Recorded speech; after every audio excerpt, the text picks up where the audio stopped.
Here's another example of using creative repetition when soloing. If you want to know more about this subject, check out my other 2 videos, or check out my book Improvising with Motives, that has a whole chapter on this subject. You'll find the link in the description below.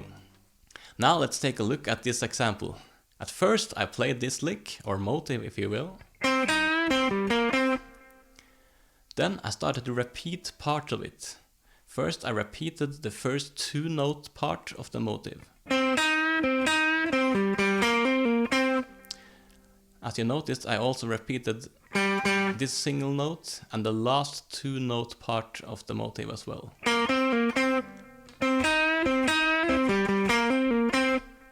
Then I created a new variation by repeating the first 3-note part of the motive. That one.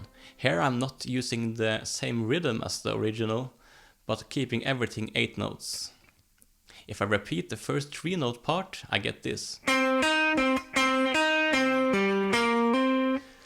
In addition to repeating the first 3-note part, I also repeat the 4th 2-note part.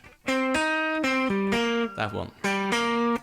If I use all those repetitions and add something else at the end of it, I get this. Then I play the whole lick without any repetition, but I use rhythmic displacement to play it on the and of 1. And finally, to fit the G altered chord, I use the G altered scale and sequence the motive down a step in the scale. Then I end up with this.